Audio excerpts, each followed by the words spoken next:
Friends, మనకి అటవీ శాఖ నుంచి అఫీషియల్గా ఎటువంటి ఎగ్జామినేషన్ లేకుండా డైరెక్ట్గా సెలక్షన్ చేసి జాబ్ కల్పించే విధంగా అసిస్టెంట్ ఉద్యోగాలకి ఒక కొత్త నోటిఫికేషన్ అయితే రిలీజ్ చేశారు.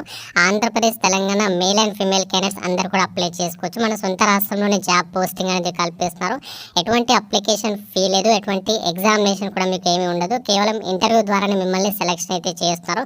కంప్లీట్ డీటెయిల్స్తో పాటు అప్లై ప్రాసెస్ కూడా ఎక్స్ప్లెయిన్ చేస్తారు. మీరు వీడియోని ఎక్కడ కూడా స్కిప్ చేయకుండా అప్లికేషన్ ప్రాసెస్ చూసేసి రిక్రూట్మెంట్కి సంబంధించి అప్లై అయితే చేసుకోండి. వీడియో చూసినటువంటి అభ్యర్థులకి ఒకే ఒక చిన్న రిక్వెస్ట్. సో చాలా మంది చూస్తున్నారు, వీడియోని అప్లై చేసుకుని వెళ్ళిపోతున్నారు, కానీ లైక్ చేయడం మర్చిపోతున్నారు. ముందుగా వీడియోని ప్రతి ఒక్కరు లైక్ చేసి ఒక చిన్న సపోర్ట్ అనేది తెలపండి. 10 మంది కూడా వీడియో ఉపయోగపడుతుంది కాబట్టి డెఫినెట్గా వీడియోని మీ ఫ్రెండ్స్కి అయితే షేర్ చేయండి. ఛానల్ని సబ్స్క్రైబ్ చేసుకోండి. ఇక్కడ మనకి నోటిఫికేషన్ డీటెయిల్ చూసినట్లయితే ఐసీఎఫ్ఆర్ఈ కింద పనిచేస్తున్నటువంటి ఇన్స్టిట్యూట్ ఆఫ్ ఫారెస్ట్ బయోడైవర్సిటీ అనేటువంటి ఒక కేంద్ర ప్రభుత్వ సంస్థ నుంచి ఒక నోటిఫికేషన్ అయితే వచ్చింది.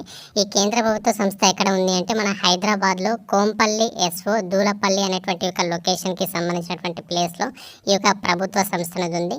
500100 అని చెప్పేసి ఇక్కడ ఏరియా పిన్ కోడ్ అయితే ఇచ్చారు. ఈ యొక్క సంస్థ మన హైదరాబాద్లో ఉంది కాబట్టి మన సొంత రాష్ట్రంలోనే జాబ్ పోస్టింగ్ అనేది కల్పిస్తున్నారు. ఈ యొక్క రిక్రూట్మెంట్కి సంబంధించి ఏదైతే అసిస్టెంట్ ఉద్యోగాలు ఉన్నాయో ఆ అసిస్టెంట్ ఉద్యోగాలకి సంబంధించి డైరెక్ట్గా మనకి వాకిన్ ఇంటర్వ్యూస్ అనేవి కండక్ట్ చేసి సెలెక్షన్ చేస్తున్నారు.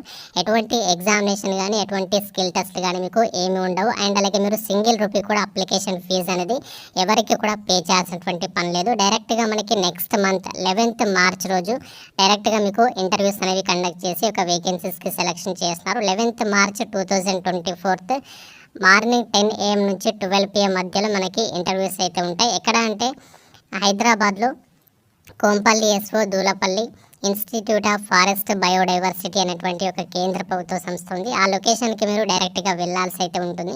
ఈ యొక్క అసిస్టెంట్ ఉద్యోగాలకి సంబంధించి డైరెక్ట్గా మనకి సెలెక్షన్ చేసే విధంగా ఒక రిక్రూట్మెంట్ నోటిఫికేషన్ అయితే వచ్చింది. అయితే ఒక జాబ్ నోటిఫికేషన్కి సంబంధించి ఎవరు అప్లై చేసుకోవచ్చు, ఎంత సాలరీ పే చేస్తారు, ఇక్కడ మనకి కంప్లీట్ డీటెయిల్స్ అయితే ఇచ్చారు. ఈ యొక్క జాబ్స్కి సంబంధించి సెలెక్ట్ అయినటువంటి వాళ్ళకి 19,000 per month సాలరీ అనేది పే చేస్తారు. అండ్ అలాగే ఈ యొక్క వేకెన్సీస్కి సంబంధించి ఇక్కడ మనకి అప్లికేషన్ ఫామ్ కూడా ప్రొవైడ్ చేశారు. ఈ యొక్క ఫామ్ అనేది మనము ప్రింట్అవుట్ తీసుకొని ఈ యొక్క ఫామ్ అనేది కంప్లీట్గా ఫిల్ చేసేసి ఒక అప్లికేషన్ ఫామ్ అనేది తీసుకొని డైరెక్ట్గా మనము ఇంటర్వ్యూకి వెళ్తే సరిపోతుంది.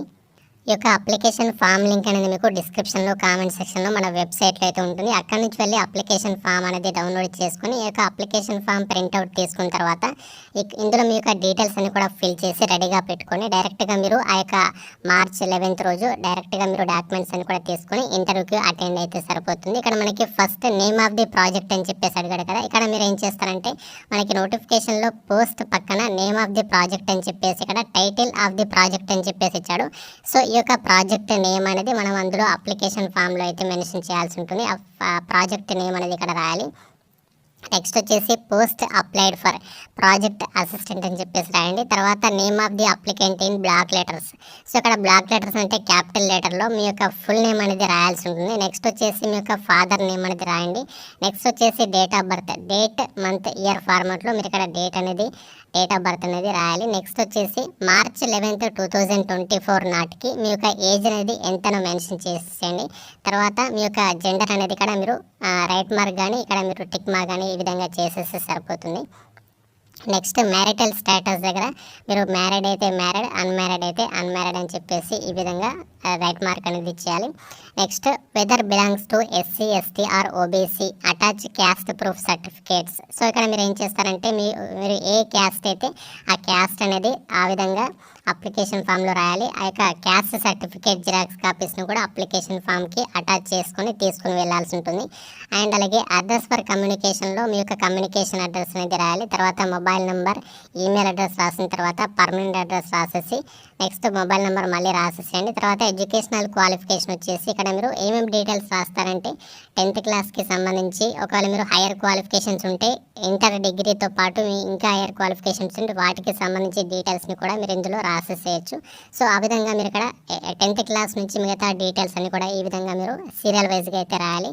క్వాలిఫికేషన్, ఇన్స్టిట్యూషన్ అంటే కాలేజ్, ఏ యూనివర్సిటీ, ఏ ఇయర్లో పాస్ అయ్యారు, ఏ సబ్జెక్ట్స్, తర్వాత ఎంత పర్సెంటేజ్ మార్క్స్ వచ్చాయి, స్పెషలైజేషన్ అంటే దానికి సంబంధించి సబ్జెక్ట్స్ నేమ్ అనేది ఇక్కడ మీరు మెన్షన్ చేయాలి.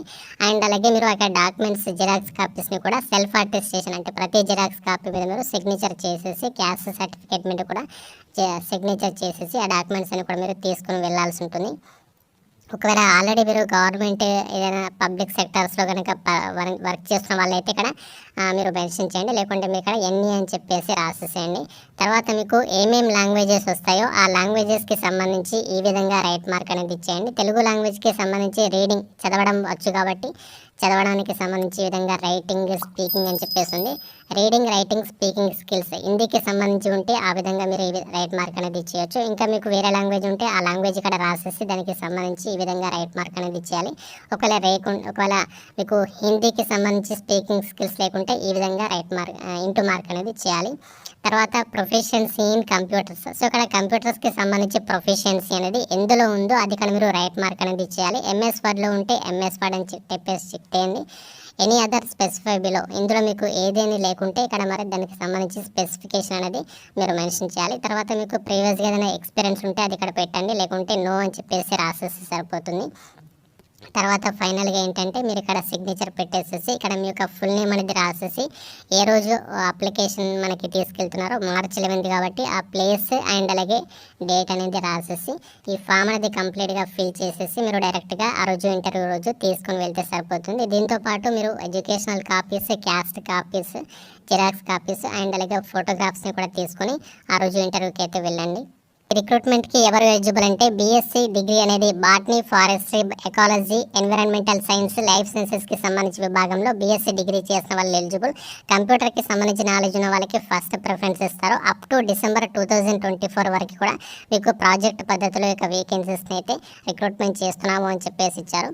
ఈ యొక్క పోస్టులకి ఏజ్ లిమిట్ వచ్చేసి March 11, 2024 వరకు మీకు మినిమం ఏజ్ 18 years ఉండాలి. జనరల్ వాళ్ళైతే 28 years వరకు అప్లై చేసుకోవచ్చు. ఓబీసీ వాళ్ళకి 3 years, SC, ST, women, physically handicapped వాళ్ళకి 5 years ఏజ్ రిలాక్సేషన్ అనేవి కల్పిస్తున్నారు. ఆల్ ఇండియన్ సిటిజన్స్ అందరికీ కూడా అప్లై చేసుకోవడానికి ఛాన్స్ అనేది కల్పిస్తున్నారు. కాబట్టి ఇంట్రెస్ట్ ఉన్నటువంటి క్యాండిడేట్స్ మీ యొక్క ఒరిజినల్ డాక్యుమెంట్స్తో పాటు జిరాక్స్ సెట్ అనేది తీసుకొని మీరు అక్కడ ఇచ్చినటువంటి డేట్ రోజు ఇంటర్వ్యూకి అటెండ్ అయితే సరిపోతుంది. మన హైదరాబాద్లోనే జాబ్ పోస్టింగ్ అనేది కల్పిస్తారు. కాబట్టి ఇంట్రెస్ట్ ఉన్నటువంటి క్యాండిడేట్స్ మీకు ఎలిజిబిలిటీ ఉంటే తప్పనిసరిగా ఇంటర్వ్యూకి అయితే వెళ్ళండి. మనకి సింగిల్ డిజిట్ వేకెన్సీ అనేది ఉంది, బట్ మనకి ఎటువంటి ఎగ్జామినేషన్ లేదు అండ్ అలాగే ఎటువంటి అప్లికేషన్ ఫీ కూడా లేదు. మనకి టెంపరీ పద్ధతిలో యొక్క వేకెన్సీస్ని వీళ్ళు రిక్రూట్మెంట్ చేస్తున్నారు. మనకి పర్మనెంట్ జాబ్స్కి సంబంధించి ఇదే సంస్థ నుంచి నోటిఫికేషన్ వచ్చినప్పుడు ఫర్దర్గా మీకు ఫ్యూచర్లో ఉపయోగపడేటువంటి ఛాన్స్ అనేది ఉంటుంది. కాబట్టి అన్ని డీటెయిల్స్ అనేవి చెక్ చేసుకుని ఈ యొక్క రిక్రూట్మెంట్కి సంబంధించి ఇంటర్వ్యూకి అయితే వెళ్ళండి. ఇంకా మీకు డౌట్ ఉంటే నాకు ఈ రిక్రూట్మెంట్కి సంబంధించి కామెంట్ రూపంలో అడగండి, నేను డెఫినెట్గా రిప్లై ఇస్తాను. ప్రతి ఒక్కరు వీడియోని లైక్ చేసి మీ ఫ్రెండ్స్కి అయితే షేర్ చేయండి, ఛానల్ని సబ్స్క్రైబ్ చేసుకోండి. Thank you friends, have a nice day.